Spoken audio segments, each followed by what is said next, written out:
بسم الله الرحمن الرحيم الحمد لله رب العالمين والصلاة والسلام على سيدنا محمد وعلى آله وصحبه وسلم كسر هذا برنامج كان ما تهلكوا حكوا جدونا صلوا سميو جافا project سا database لوجو حرو سا info سا ما form لوجو حرو database كا لونا سيف كرير داتا كأنت سميو جدونا قلب بدأ جدونا وإلا لحقل ما سمين دونا وهرين database table أو سميو دونا MySQL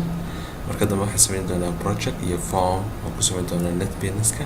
connection ka ayaan sameyn doonaa save inaan data mu save karano reset iyo close labada koodna waan raacin doonaa marka insha Allah taala hadii la yiraahdo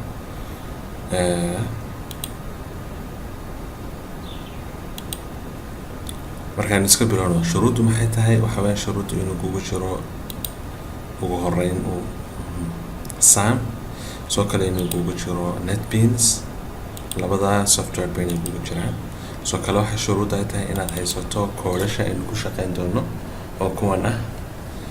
soo kale waxa muhiim ah inaad haysato labadan software oo ka saacidi doona inaad connection ka sameyso labada software inaad haysato iyaguna waa muhiim koodasha labada software iyo netbeans iyo saabka waan iska bilaabeynaa first of all waxaan fureynaa saabka waa inaad labadanba start tiraado marka hore waa sidan marka Apache iyo MySQL waa inaad start tiraado second step waa inaan soo furno browserkeena oo aan ku qorno localhost kadib waxaan dooranaa maxay PHP management marka uu san ugu soo baxo waa inaan sameyno database halka laga sameeyaa waa kan database aynu ka sameeynaa waa database ka magaca database oo bixiyo for example waxaan bixinayaa my database marka magacaas ayaan bixin doonaa my database kayguna kaas uu noqon doonaa laakiin magacaad rabto ayaad dib u sameysan kartaa okay waa inoo sameysmay marka waxaan rabnaa inaynu sameyno table keeni ugu horeeya halkan aad arkayso waxaan ku qoran create table halkan aad ku qoraysaa marka for example this table waxaan u bixinaa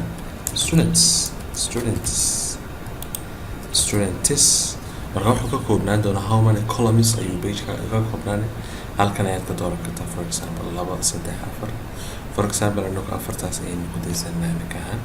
بعدين واحد رنسا جو halkan markaad imato waxaad dooranaysaa columnski ayaad magacaanta u bixinaysaa type koogana waad raacinaysaa for example midka ugu horeeya waxaan ka dhigayaa id gu hada jeer wuxuu qaataa maadaama uu number yahay integer buu qaataa wax value na uma sameeyo oo soo kartaa laakiin waa iska dhigi kartaa ugu horeysa waxaan qabtaa labaad waxaan ka dhigayaa name value giisa maadaama xarfa yahay waxaan ka dhigaa varchar waxaan jeedaa type kiisa value giisa waxaan ka dhigaa 100 waxaan jeedaa 100 waxaan jeedaa 190 ad wixii 225 koos waad ka dhigi kartaa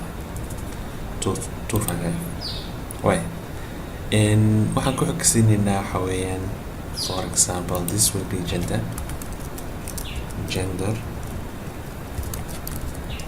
waxaan ka dhiganaa isaga laftarkiisa varchar waxaan ka dhiganaa toban maadaama male ama female aanu ka kala dhigi doono afraad waxaan ka dhiganaa contact qaabkaas ayaan u sameynaa maadaama isagu number yahay saas ayaan ku daynaa kadib waxaad leedahay save marka table-kii imika waa ku sameysmay another table dad rabta inaad sameyso halkan baad ka sameynaysaa new baad leedahay bacdeen waad sii wadanaysaa markaa way hopefully imika waanu sameynay table-kii waa noo dhammaystiran yahay stepta noogu xigto waxa weeye waa inaynu sameyno project-kii marka netbeanska furayna waxaan dooraynaa si aan project u sameyno halkan aynu imanayna file new project marka waxaad dooranaysaa waa java iyo java application markaad intaad doorato next baad dooranaysaa halkan waxaad u bixinaysaa magaca project-gaaga tusaale ahaan dad hotel sameynayso for example waxaa leedahay ABC hotel management system ama XYZ hotel management system hotelka magaciisa baad qori kadibna waxaad sameynaysaa for example in this example waxaan ka dhiganaa schoolka magaciisa waxaa leedahay ABC for example marka abc ayaynu ka dhiganaa projectkeena magaciisa for example finish baad leedahay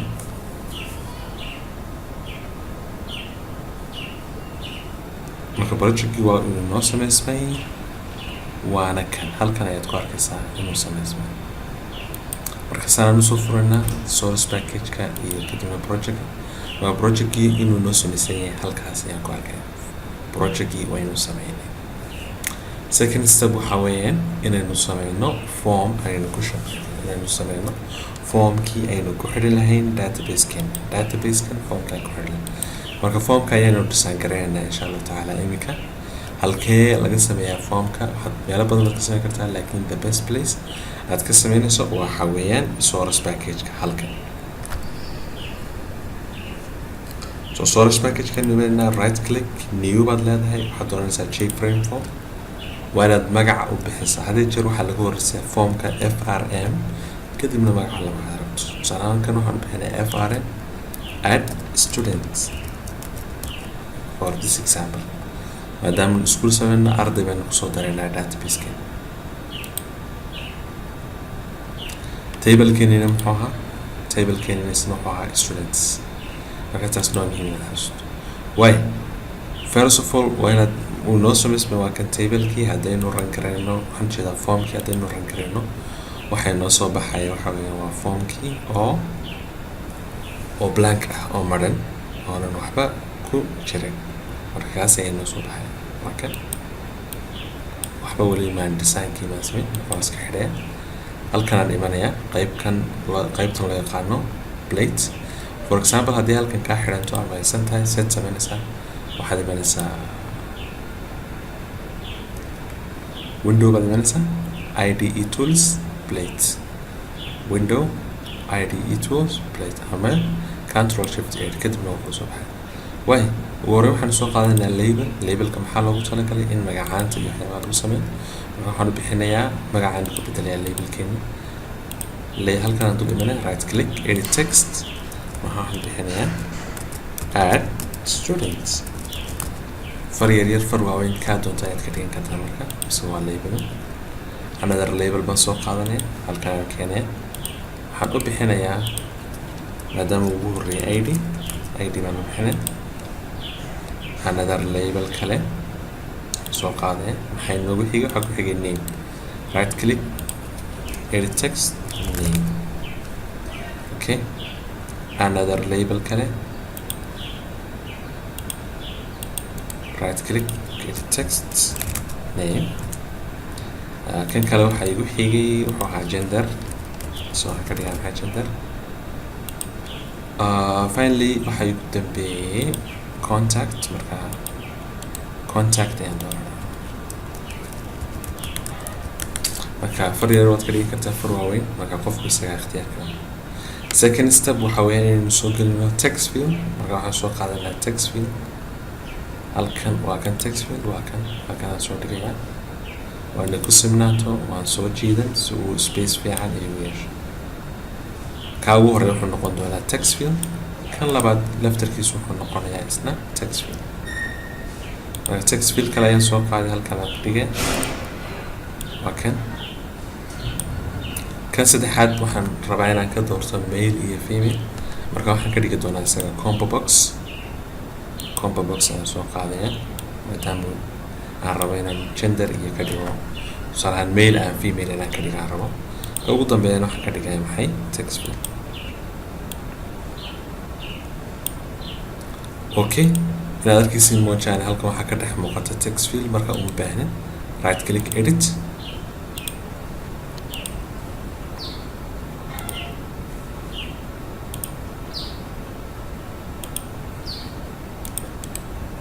right click edit waanan ka masaxayaa xoogay si uu meel bannaan igu soo baxo kan laftarkiisa isaga waxaan sameynayaa edit text inaan ka masaxo isaga laftarkiisa edit text inaan isaga laftarkiisana ka masaxo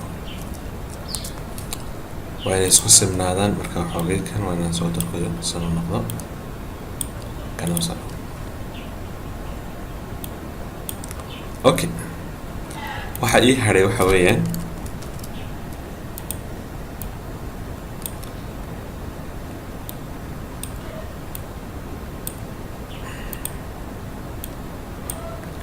inaynu soo qaadano bottom. waa kan bottomka ugu horeeya halkan aan soo dhignay for example.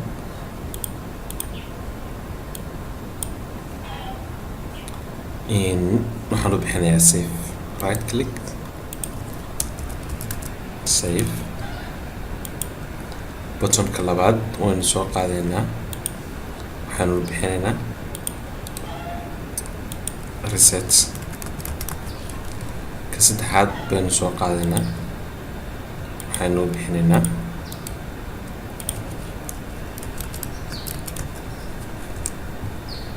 ka saddexaadna waxaanu u bixinaynaa close. waayahay waxaan rabaa waxa weyn inaan rangareeyo si aan u arko maxaa iiga soo muuqanaya design-kaygii. design-kaygii waa kan, waxaa halkan ii muuqda id, name, gender oo aan weli ku dhex qorin male iyo female, iyo contact, iyo saddexdii button ee aan markaa ku shaqayn rabo. marka imika waxaanu sameynaa waxa weeyaan inaynu kan ka qaadno oo itemskan ku qoran ka dhigno male iyo female. for example, right click ayaa dooranaysaa, kadibna waxaad tagaysaa properties. halkan ay ku qoran tahay model ayaad calaamadan yar furaysa, kadib waad iska masixi kuwan ku qoran, markaasaad ku qori maxay male iyo female. okay baan leenahay,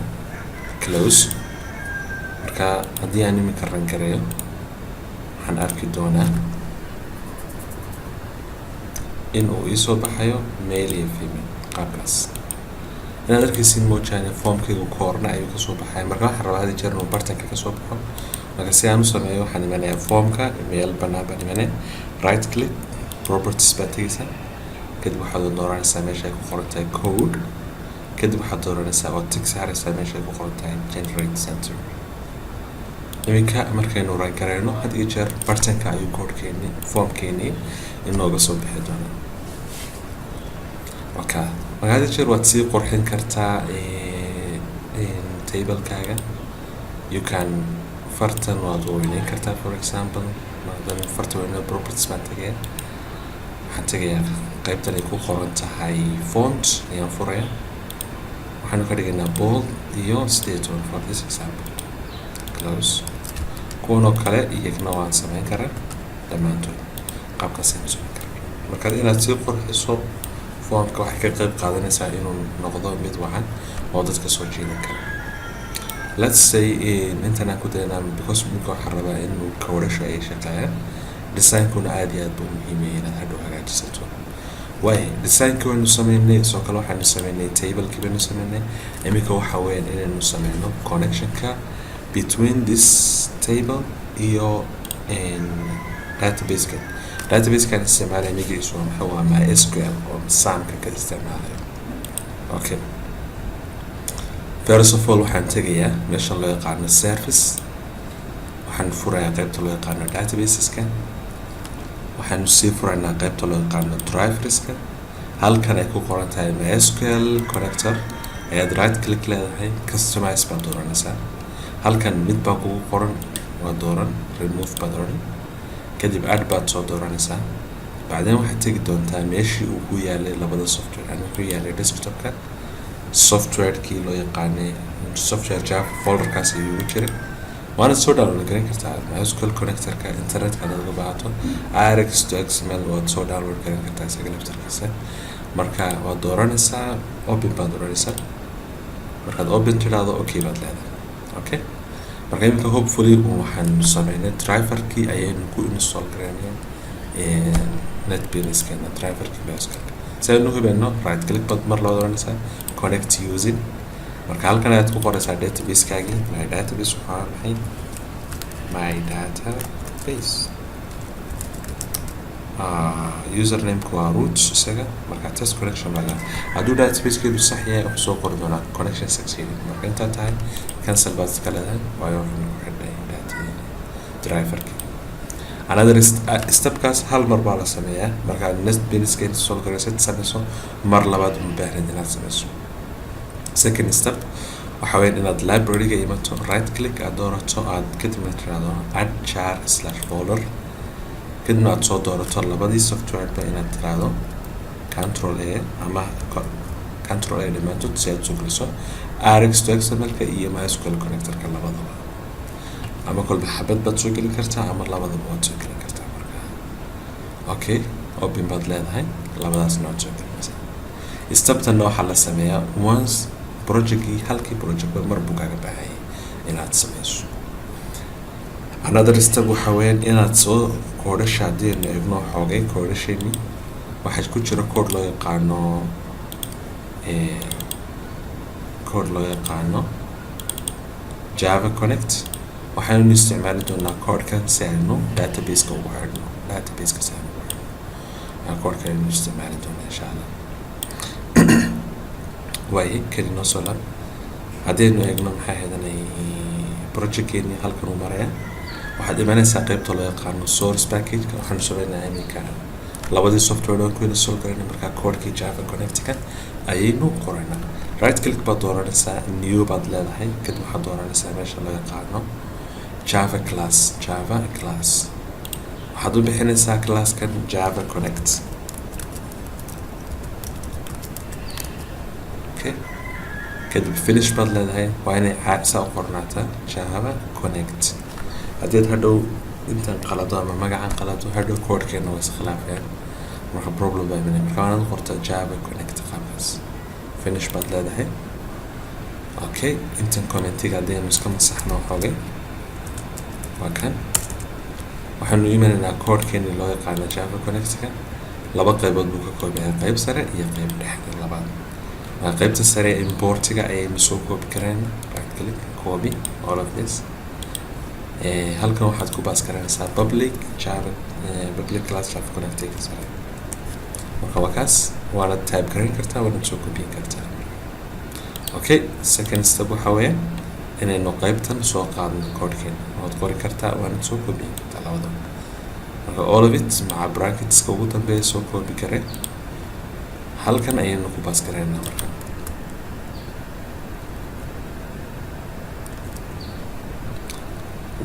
hal mid baan ka bedeli doonaa oo codekan halkan ah connection con driver manager adigu halkan aan imanaya halkan waxaa ku qoran db1 halkan waxaad ka dhigaysaa database-kaagii magaciisa database-kaygu magaciisu wuxuu ahaa my database marka kanaad ka dhigaysaa aniga waxaa weyn db1-kii baan masaxay waxaan ka dhigaa maxay my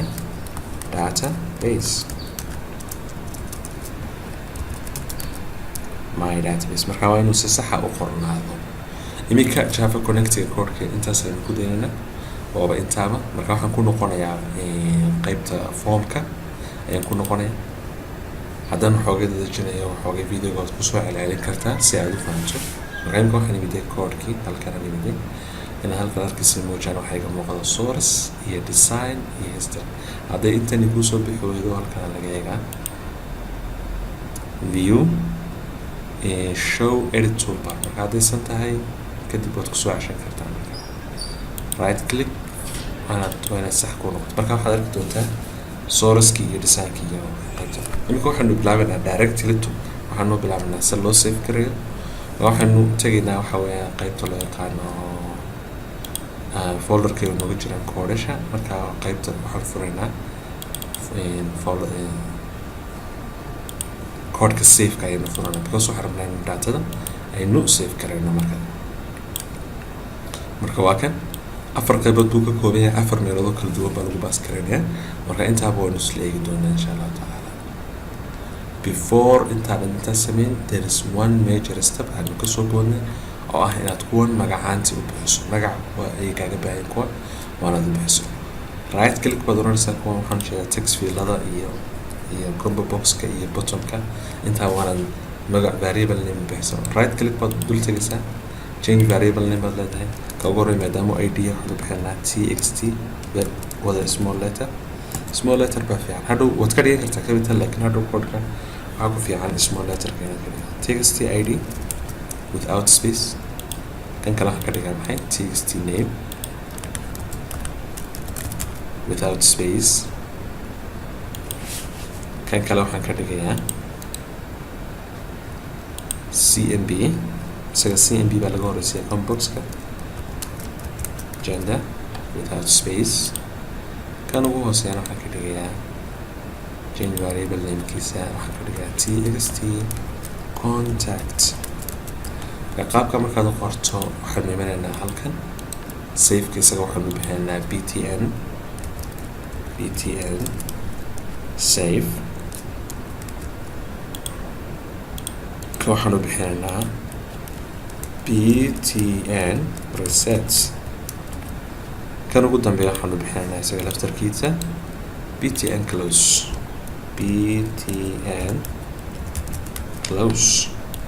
qaabka markaan sameeyo waxaan imanayaa codekeyga waa kan safekii waa 4 qaybood buu kala qaybsan yahay marka intaas hore ayaad soo koobinaysaa importiga right click on copy halmisa formkaagii qaybta source-ka tigaysa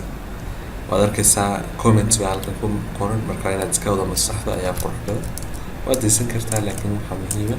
inaad iska masaxdo space fiican aad banaysato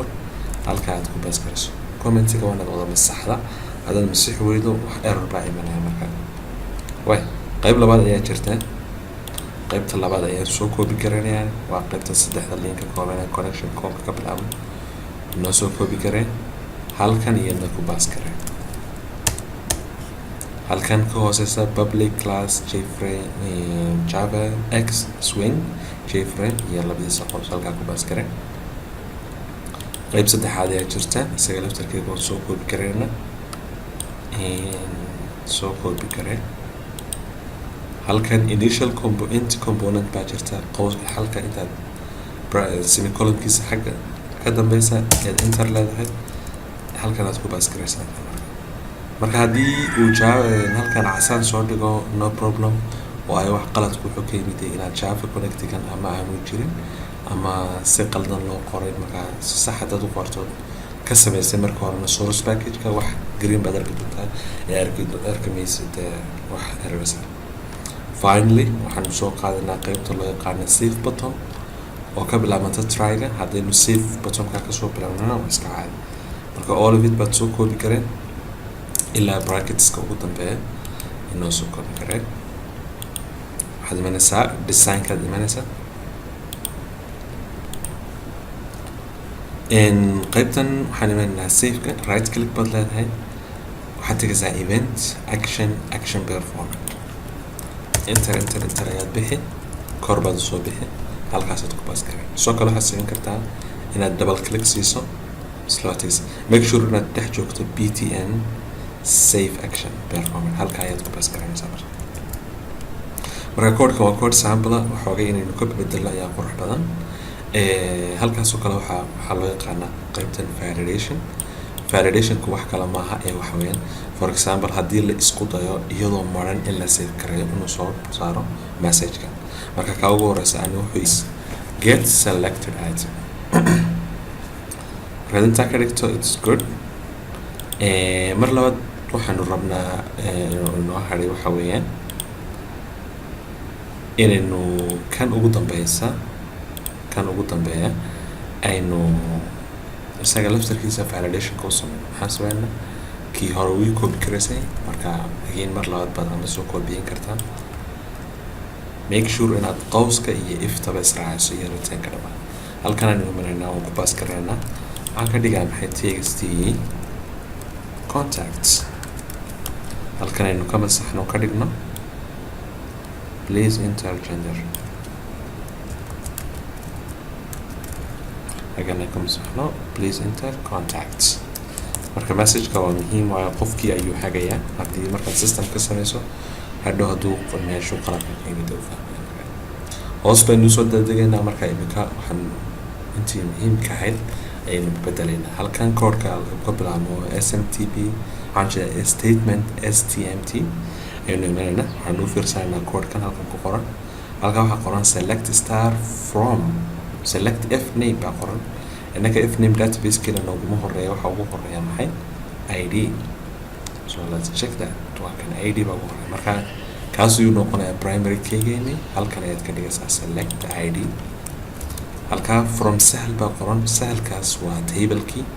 marka table keena inaka waxa weeyaan students halkan aad ka arkaysid muujane waa kan select star from students waa table keena marka inaad ka dhigto maxay table kaagi halkaas waxaan ka dhiganaa maxay students where f name baa qoran id baad ka dhigaysaa primary key halkana txt waxaan ka dhiganayaa id oo ah kii igu horeeyay formka marka qaybtani maxay macno sameynaysaa haddii laba jeer la soo celiyo id-ga tusaalahaan ardayga id-giisu 101 yahay haddii mar labaad la isku dayo in arday kale 101 la siiyo iyuu soo qori doonaa record already exist id-gani waa jira marka mid kale samee taas weeyaan muhiimadu halkan waxa weeyaan qaybtii insert into statement-ka loo yaqaano SQL-ka marka waxaad leedahay waxa weeyaan insert into sahal buri inaga table-keenu maaha sahal waa students marka waa students ka dhigo from f name iyo l name baa qoran marka anigu afar baa igu jira saad arkaysa halkan waa id name gender contact marka intaas ayaan ka dhigi doonaa ka ugu horreeya wuxuu noqonayaa maxay id comma name nameka markaan qoro haddana waxaan qorayaa comma gender marka waa in sidii database-ka ugu qornaydu qorto like this waa in sidan ay database far yar without space oo inaad ku sameysay ay fiican tahay hadii jeer haddaad space ku soo sameysay kan bedel oo halkan change ne salaam nameka hadduu space kaa galay change oo kasoo bedel without space baa hadii jeer fiican marka sidaas ay u qoran tahay waa inaad u qorto taas weyn shardiga aad maaragtay marka gender yiraahdo haddana common leh contact marka comma ma raacinaysa ugu dambeysay saasaad ku daynaysaa marka kuwa dhexda unbaa common halkan values-ka question mark laba ii yaala marka maadaama afar isticmaalayo waa inaan afar ka dhigo comma ayaan raacinaya question mark comma question mark ta ugu dambeysa iyadu comma kama sii dambeynayso marka qaabkaas ayay noqonaysaa hopefully waa clear taas finally waxaad sameynaysaa qaybtan aynu hagaajinayna fiilka ugu horeeya waxaa iskale txt id because aniga waa id marka ka adigana kuu yahay fiilka ugu horeeya ayaad ka dhigi doontaa fiilka labaad waa name maadaama fiil saddexaad iyo fiil afraad halkan ugu qornin kan ayaan soo koobi karanayaa isla isaga un baan iterator baxaya waa in koodhkaas uu noqdo ka ugu dambeyn marka halkan ayaan ku baas karanayaa aan ka dhigi doonaa calaamada 3 kan maadaama yahay cmb waxooga yar buu ka duwanaan doonaa cmb gender get selected item selected s2 waa capital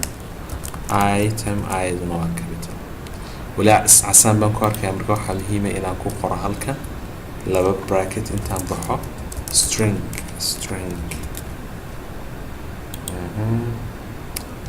I'm sorry aan ka noqdo waxoogay halkaa laguma qorayo halkan ayaa lagu qoraya okay string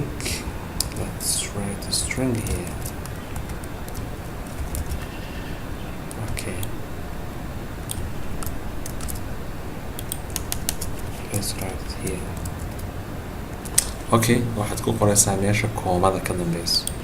maaha meeshada koomada ka horeysa waa meesha koomada ka dambeysa sax nagu noqoto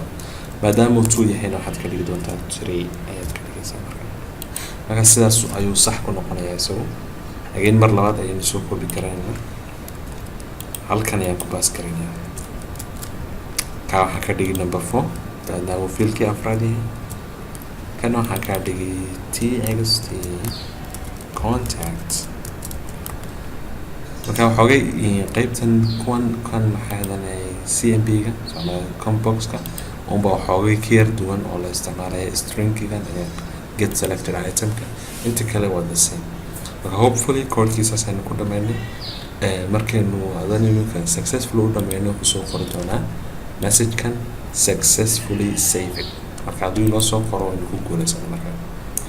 waayahay bismillahi raxmaan raxiim waanu rangareynaa waanu hubinaynaa inaan ku guulaysanay in kale markaynu rangareyno sanu noogu soo bixi for example ID-ga ugu hore waxaan ka dhigaa 45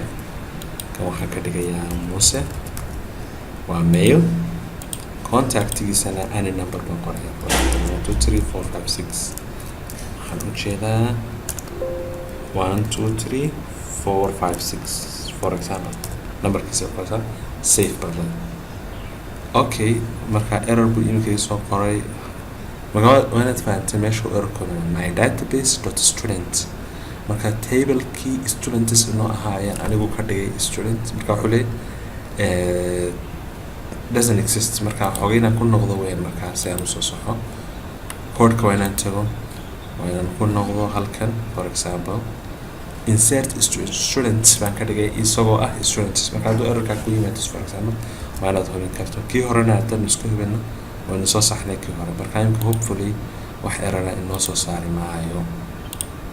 okay wayhay 45 Muse numberkiisu waa 1 2 3 4 5 6 save successfully saved buu ku soo qoray marka let's check on the database keenu ku hubino marka waxaanu tegaynaa qaybta loo yaqaano browse marka waa kan ID-gii 45 Muse qaabkaas ayaan save garayso again another qof dad mar labaad isku dayda inaad 45 ka save garayso ku qoran doonaa record receive save because waa sii jiray and ka dhigno 46 Ali 789 numberkiisa save qaabkaas ayanu save garanaa database-kii waynu ka eganaa refresh ayaynu page ka leenahay qaabkan ayuu soo galaya marka qaabkaas ayaa loo sameeyaa save button waxay noo hadhay very quickly qaybta resetka iyo close-ka aynu ku horeyna close-ka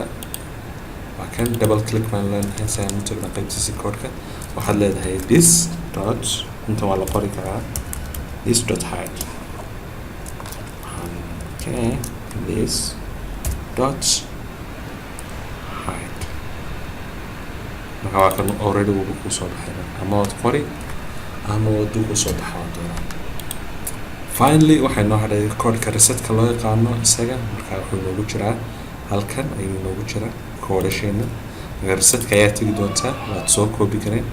ID iyo name iyo text intuba way igu jiraan copy double click on it waa inaad hubiso inaad dhex joogto btn reset halkaas ayaad ku baas kareen hadday kaaga badan tahay intan waad ka dhigi doontaa isaga cmp-gii waan ka tegaynaa because cmp-ga reset ma noqon doono mail iyo female-kaas ayuu haysan doonaa qaabkan ayuu igu soo dhacay text id set text is equal to empty marka qaabkan ayaad samaynaysaa waxaan uga jeednaa haddaynu ran garayno run it for example ID-gii adoon qoraya oo magacii qoray ayaa xoogay magacii baan qaldan marka reset baad leedahay waad masaxaysaa ama waad save garaysay salaam 47 Mohammed mail iyo number for example 1 2 3 save markaad save garayso waxaad doonaysaa aad reset garayso si aad kii labaad usameyso marka qaabkaas ay soo close baan doonaynaa si aan code-keenii formkeenii marka intaas weyn waxyaabihii aynu rabnay inaynu maanta halkan ku daraasayno maxaynu sameynay database ayaynu sameynay form iyo project baynu sameynay connection-kii baan sameynay code-kii save-ka resetka iyo close-ka aad iyo aad baan umahadsantihiin wasalaamu calaykum waraxmatullahi